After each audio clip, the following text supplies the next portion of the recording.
Hello, everyone. My name is Ricardo Bierman. I am here today with someone who is very hard to introduce. I mean, I have been thinking about this. How do you introduce Jan Gehl? And I think I could say he's a living legend more than anything else. He's a big idol, a big reference. He's a landmark, I would say, for urban thinking, and he's probably one of the greatest, more important references and more important persons on the entire debate about city building worldwide. He has worked around the world promoting his ideas and his methodology, and he has written several books. By the way, he is celebrating this year 50 years from his first book, Life Between Buildings, which is an amazing and exceptional book, and it's very, very influential in the urban realm as a whole. Jan, thank you so much for being here with us. It's more than an honor. I think I'm overwhelmed by this. I'm a big fan, and it's amazing to have you here with us. Thank you very much. I knew I had one fan in Brazil. I didn't know it was you. You have many, many fans in Brazil. I mean, we all love you here, Jan. But yeah, I was thinking about this interview as I was preparing for it, and I was thinking, like, what it is that I can talk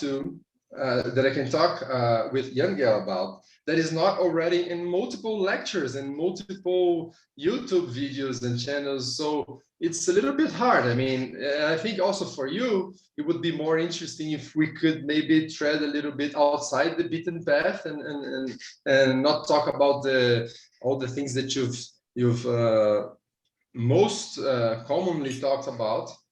And it's a little bit hard, but I'll try. And I would like to start by asking you a little bit about your views on you've been writing and working on these topics of cities that are more let's say people oriented, and they are more kind of in the human scale and things like that. You've established these concepts, but what have you seen in your life experience in terms of change? Have you seen cities changing and becoming more, a little bit more sensitive to the human scale, or how do you see? How have you? What kind of transformation have you seen worldwide? And are you an optimist for cities? These are the initial questions that I would like to ask you about. I am very much an optimist, and I've seen great changes. I suggest you come to my hometown of Copenhagen. They have worked now for 59 years in humanizing the city. They have as a strategy, we will be the best city for people in the world. And another strategy, we will be the best city for bicycles in the world. They worked on these strategies on and off for 59 years, since 1962. And actually, much has been achieved in these areas, and it is a very nice city to be in, and also a nice city to be old in and to be a child in.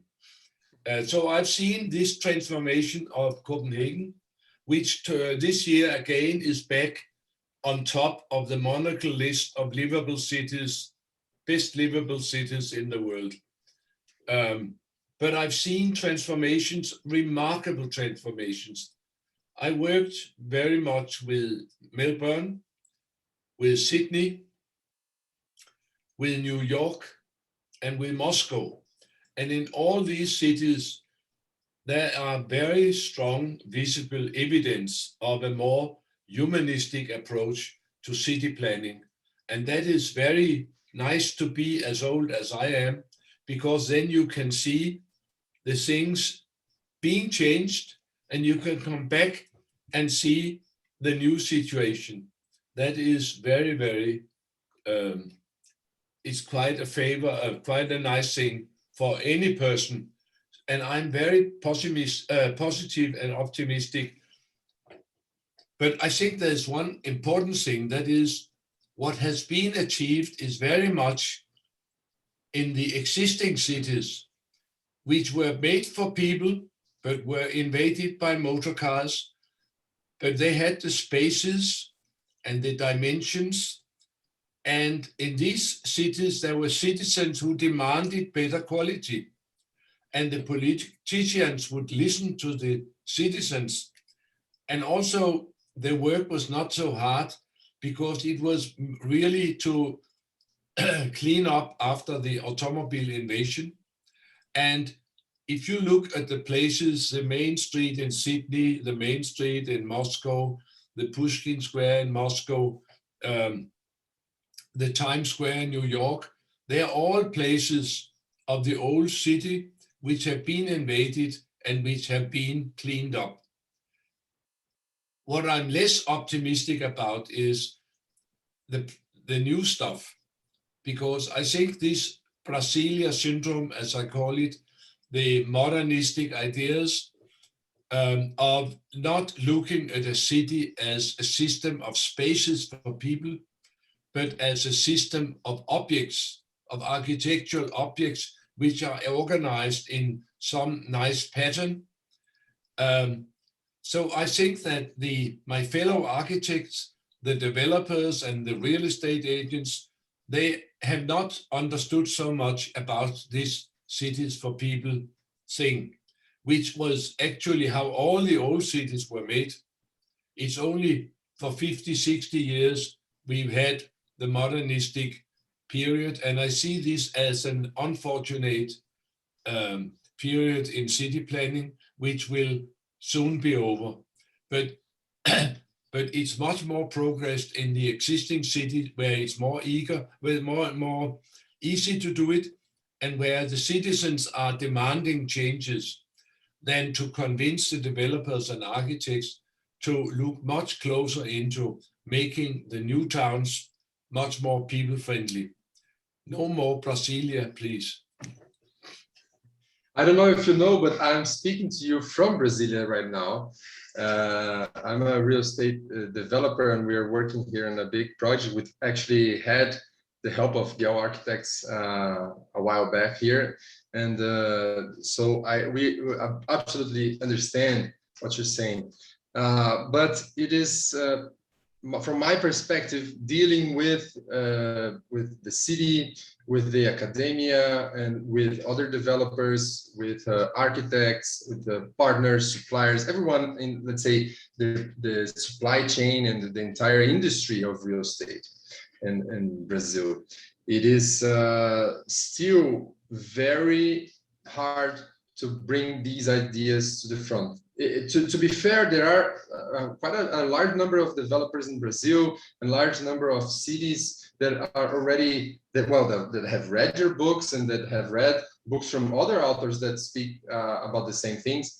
But there's still a minority, and it is still a big challenge. And this is one of the other things that I would like to hear comments on, because we still have, our cities are still pretty much prepped as 20th century cities. And I think that one of the biggest changes from the cities from before, as we were talking about, is that today we have this, how can I say this obsession with zoning laws and regulations and all those codes that cities did not have before the modernist age, and that today they kind of they're always in the way of innovations and changes. So, for instance, many cities in Brazil have a requirement of a minimum number of parking spaces per unit in every new residential building and things like that. So these things that are still a legacy from a 20th century thinking. And what are your thoughts on this? I mean, how can we promote these kind of changes when they're kind of already there in the law, in the existing zonings and codes and things like that? I think what you're referring to are a lot of regulations and rules which springs out of the modernistic way of thinking. Exactly. The city should be a machine for living, and instead of spaces, in the old cities, they were always made up of spaces where life could go on. The new cities are made out of objects where architects really can have a great time making funny objects, and where the land which is not built upon in many cases is leftover space. And people never liked to be in leftover space. They liked to be in spaces which were purposefully made for them to have a good time. So we still have a lot of modernistic thinking in the way we make the regulations and the building laws. And I think I made this strong difference between that all the good things I can think of has happened in existing cities where there were citizens who demanded better quality for people. And if you, but not in the new stuff. And if you ask people, you don't have new citizens in the new cities when you are not built them yet, so you don't know who they will be, cannot ask them. But generally, if you ask people what they would like in the new stuff also, you will find that it's very close to what they ask in the old city fabric. They would very much like people-friendly spaces and human scale and nice climate and not too much noise and pollution, whatever. And they have the same aspirations, but they have more difficulties in getting to the architects and the developers because when you build this stuff, some people will buy it or move into it because they have no alternatives generally. So it will be used. At some point, we started in our office to make a great new book called Great New Towns of the 21st Century.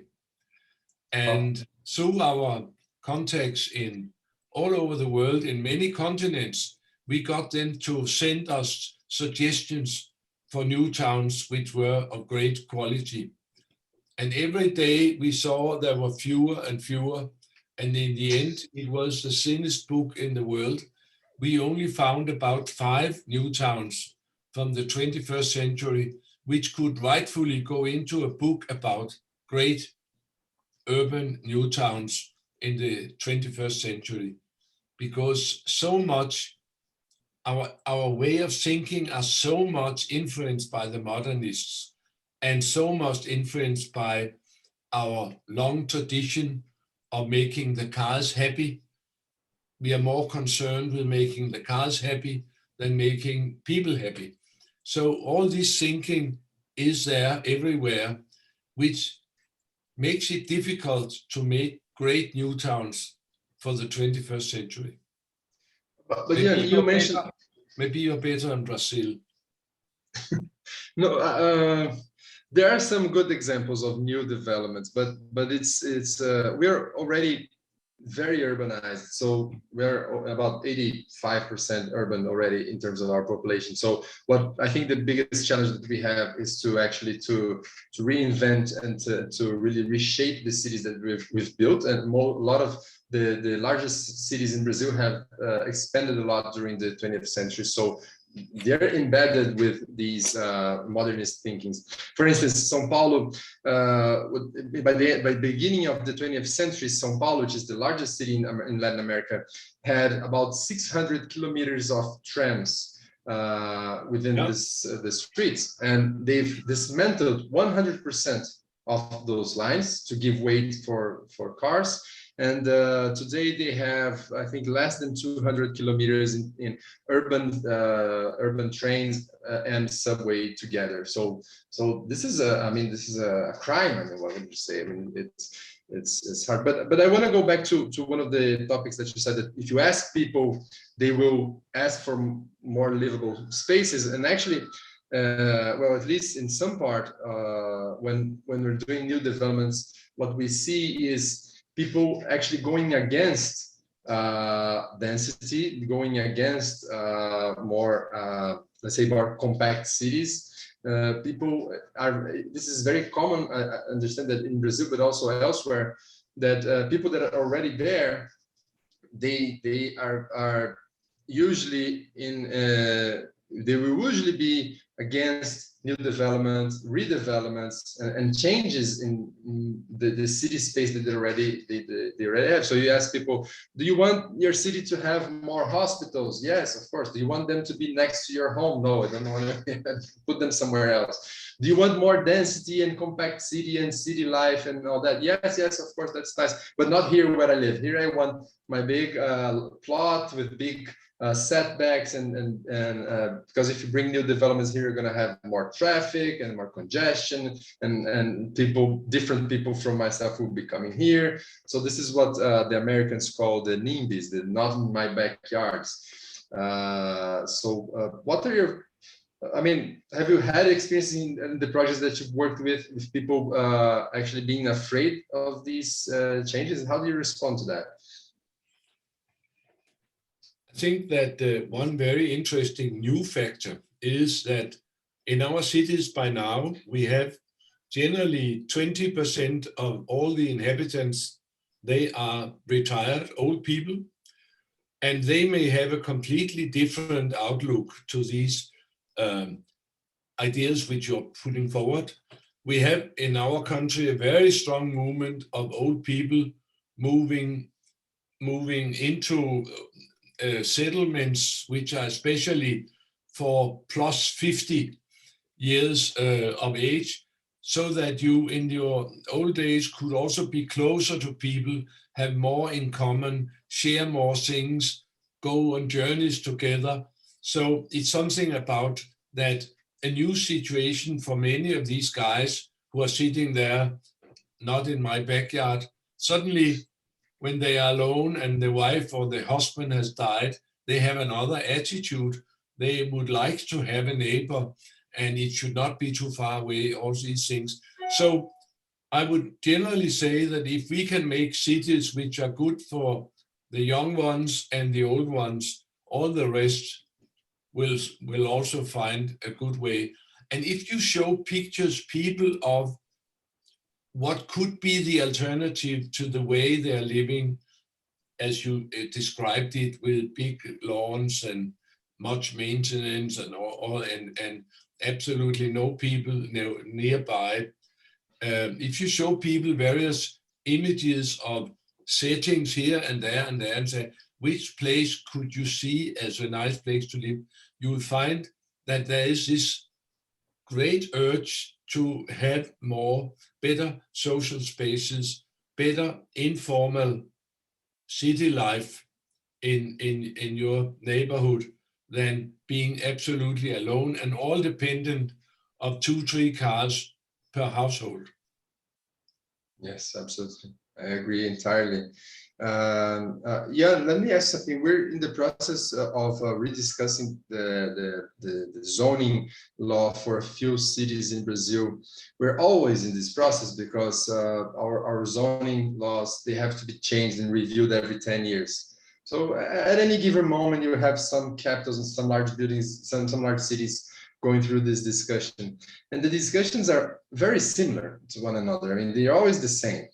And the change kind of gets instilled in those zoning laws kind of at a very, very, very, I think they're getting a little bit better, but still the change is very little at each of these cycles. One of the things that we've been thinking about is, out of all of the problems that we have in our codes and building codes and zoning and all that, which are the most important?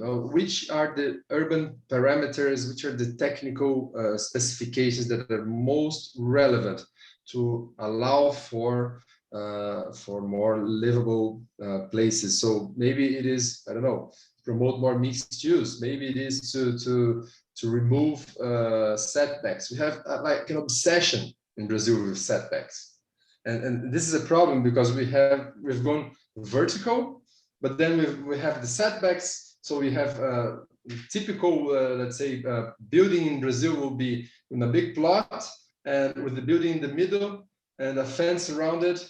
And this building goes 25, 30 stories high. So it's probably the worst possible way that you could. And also surrounded by parking. Surrounded either by parking or by combination of park and parking.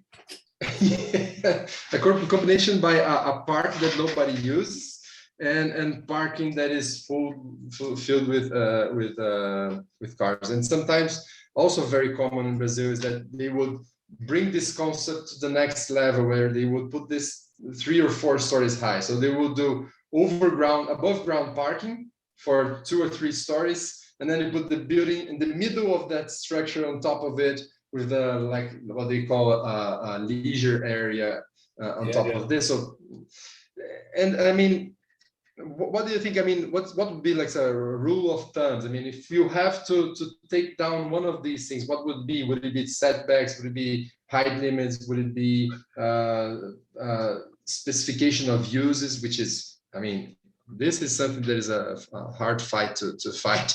They want in Brazil to specify to the smallest detail what can you build and what you cannot build in each of the lots. And I know you have another problem which is very prominent and important in Brazil, that is the fear of crime.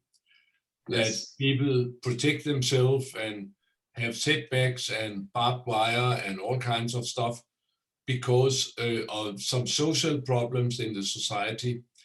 And it is, of course, very fortunate that in our part of the world, we don't have that kind of fear. So we are more open. I have had several commissions by some very idealistic clients who wanted me to help them to build something which was good for people. And in all cases, we ended up by saying that to have a settlement which is good for people, it should be just as good outdoors as it is indoors.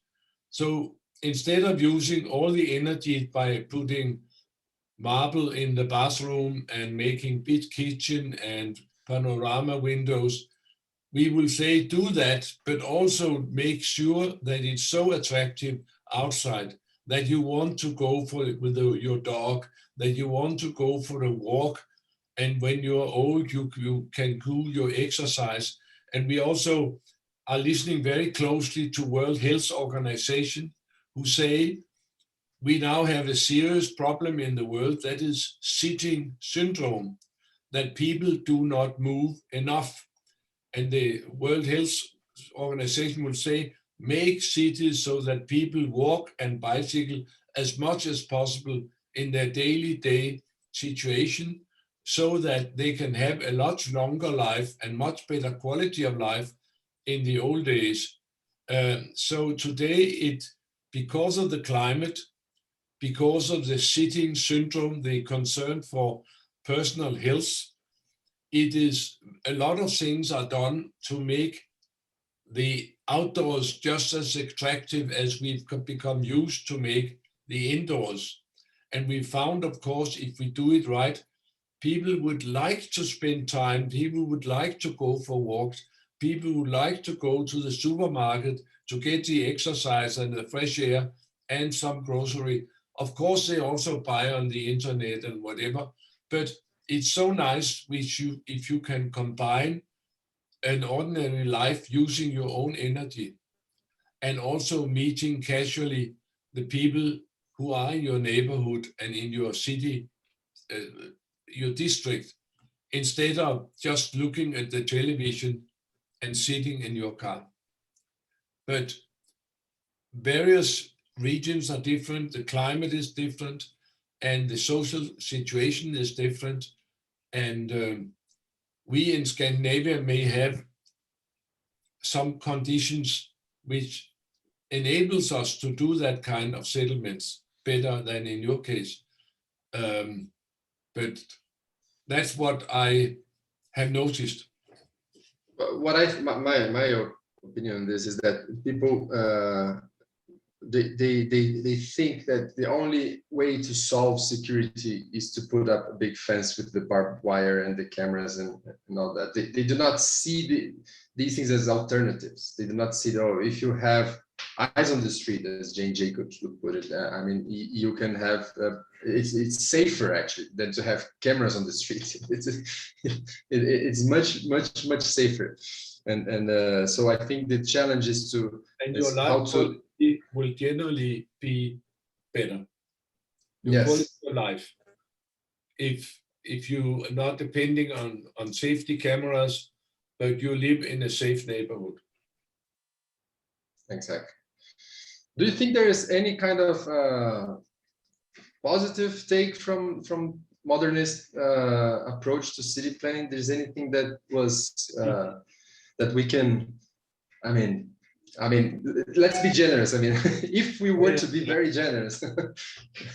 But of course, what really happened was that before modernism, they always thought about the life of the city and what spaces you should have for the life and where to put the buildings, so you created the spaces. So it was, the order was life, space, buildings, always in the old settlements until modernism. But with modernism, everything was put upside down. First you put the buildings, and then you looked out of the window and saw that there was a pieces of land. And then you called in the landscape architect and said, do some landscaping here. And then you looked out of the window to see if there was life, which there generally was not. So they had buildings, space, and generally very little life. And that's complete other order of operation as before. And the good cities I know also of 21st century are made on the old recipe: life, space, buildings, instead of building, space, perhaps a bit of life. It's too late in Brasilia to think about life when you have built the buildings. I would say. It's not too late. It's not too late because what we have in Brasilia is that the central part of it is well, it's heritage listed. It's not change anything, and that's gonna be like that forever. And but around this downtown, the central part, that we have all other opportunities. I like that part of Brasilia much better than the first part of Brasilia. Yes. But going back to this question, I know this is a little bit provocative, but I wanted to ask you, do you think there is any positive thing that we get from the modernist thinking and the modernist approach to city planning and city building? Or it, I mean, complete, let's just throw it up.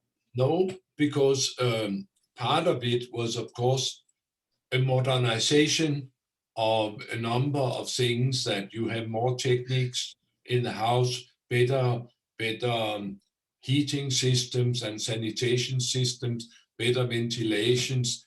There are, and also in the construction, you also developed easy ways of mass production and using factory-produced buildings, components, whatever. So there was a number of necessary modernizations of the way we built buildings and how we organize them and how we equip them, and which was good for health and good for being more productive in the building industry. And of course, many of these improvements can be used, but the very crucial thing was that they didn't know anything about people, and they made all their ideas out of the blue, defining that now we have a new species. We don't have Homo sapiens anymore. We have modern man, and he is completely different, and he wants to live in a machine. And the major problem in the city is that he can go to work and back again and recuperate to next day he go to work.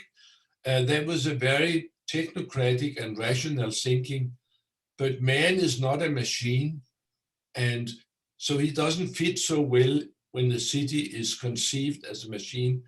But there was a lot of details in the modernization of the building industry, which are very useful and are used today also in the good new towns, which are here and there, of course. Okay.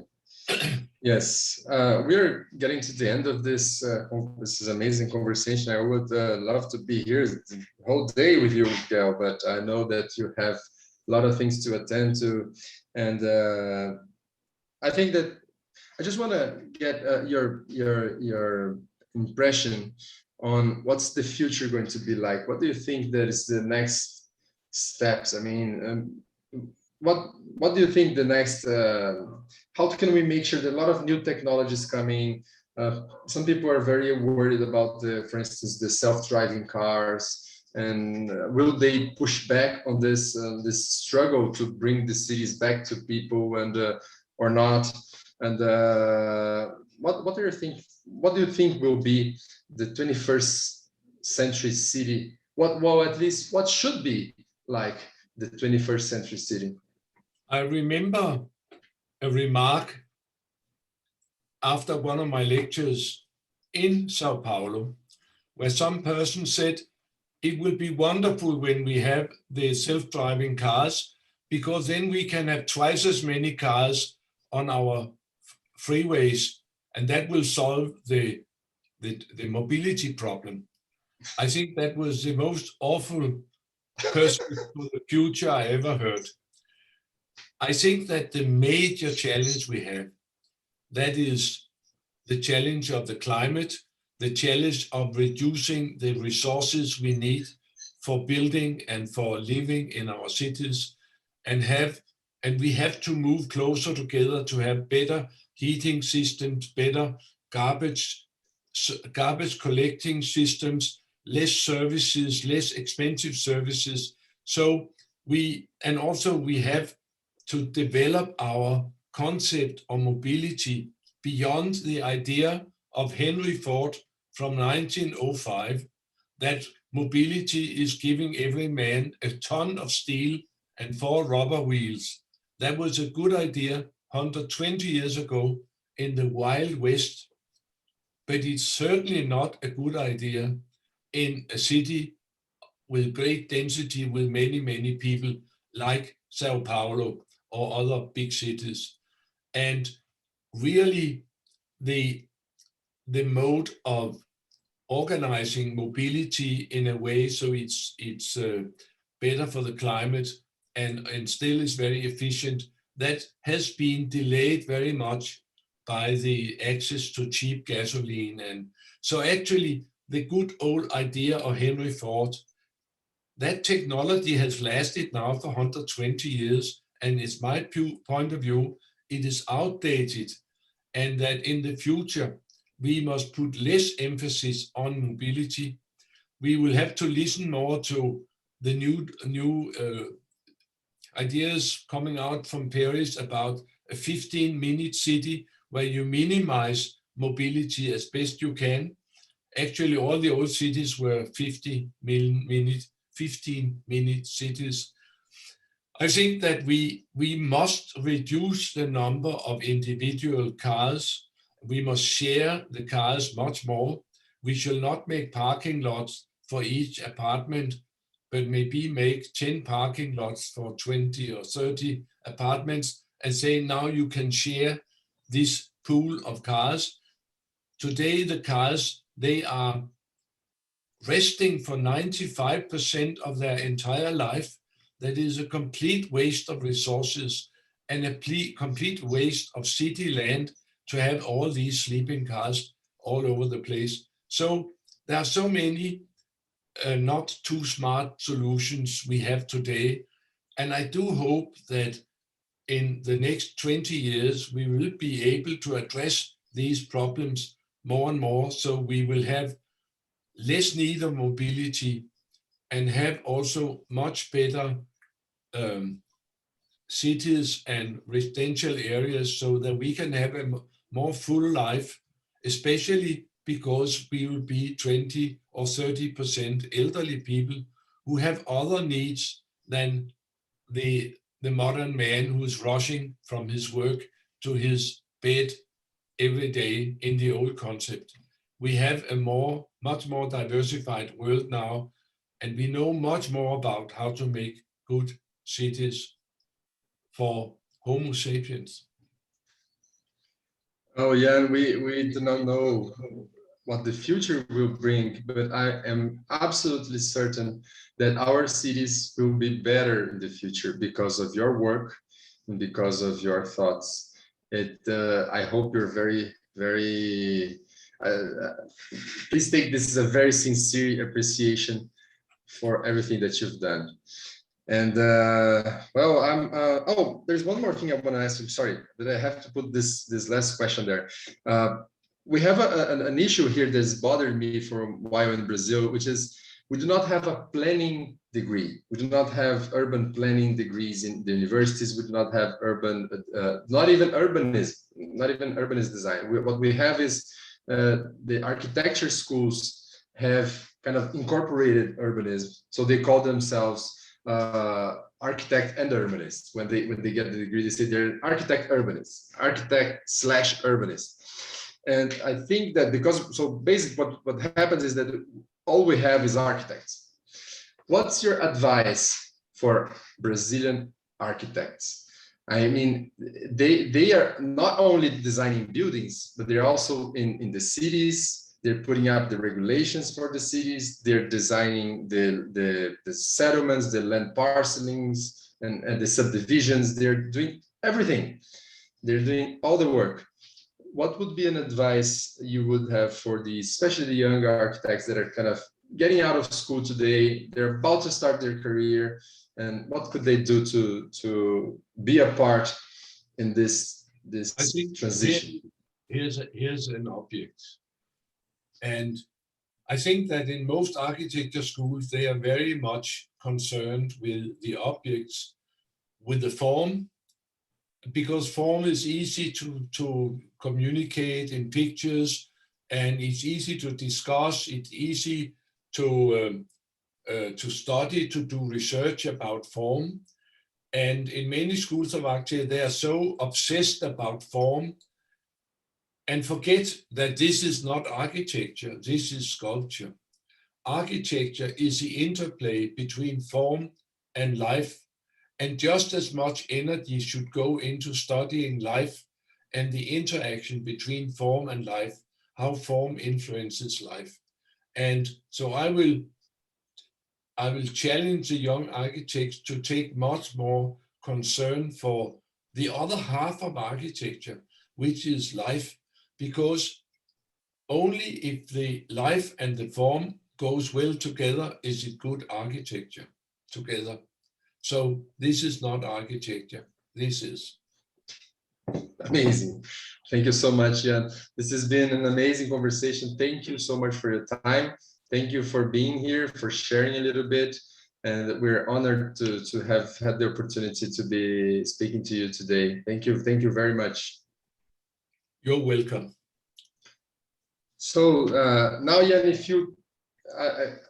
as we spoke in the beginning, we are currently promoting the translation of David Sims' book, Soft City, which is, well, yeah. I have the focus here, building density for everyday life.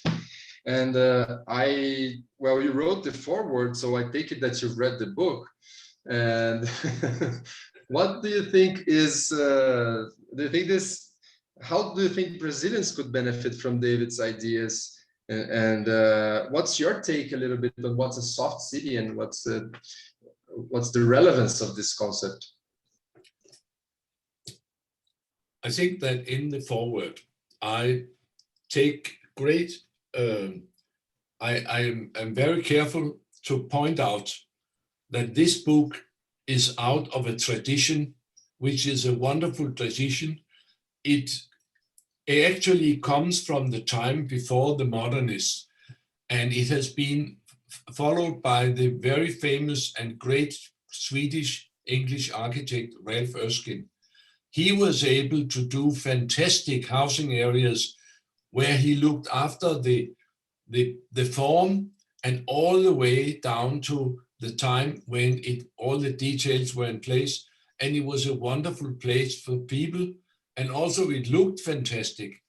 And so he always had this big heart and looked after all the aspects, the city plan, the site plan, the details, and the outdoor landscape. The whole thing was put together in a fantastic way. That is a special tradition which really had been survived in Sweden. And David is actually very much influenced by this. So am I. Actually, Ralph Erskine was a personal friend of mine. We always discussed. He said, I've been much inspired by your work. And I said, I've been inspired by your work. But I think that all the things I ever wrote about can be found in Ralph Erskine's and his followers' work. And that David Sim's book, Soft City, is very much a product of this, putting all the things together so that you have a wonderful city for people, also which works well and it looks good. So I think that you will have great joy in publishing this book and reading it. Thank you so much, and thank you very much for this. And again, it's been an honor. Thank you very much. There are no words to thank you. You're welcome, and I will leave you and wish you a good Friday. You too. Have a nice weekend, and I know that you have travels coming next week, so good travels for you. And I'm going to Venice with my grandchild. Amazing. Great place to be with your grandchild, right? And I take all my grandchildren to Venice to show them what a real city would look like for people. I think that maybe this is a hallmark. If there is one city that grandparents would like to bring their grandchildren to, then it's a good city. I mean, then they've done it right? Wouldn't you agree? Yeah. And actually, Venice is a very good city for old people, as long as they can take the little stairs over the canals. Yes. And the kids love Venice because they can roam all over, and they have no playgrounds in Venice because the city is a playground. Amazing. Yes. So I look forward to go back there after the COVID lockdown. Now we can again start to communicate across the borders. It's really wonderful to be let loose. I hope for a good situation in Brazil, and hope that you will get out of this situation as soon as possible. We're trying. We're trying, but we'll get there. We'll get there. And I'm looking forward to going back to Europe as well, to going back to Copenhagen and all those places. Okay, Jan, thank you so much for this time, and looking forward to... You're welcome. Sorry? Yeah. Oh, thank you. Goodbye. Bye-bye.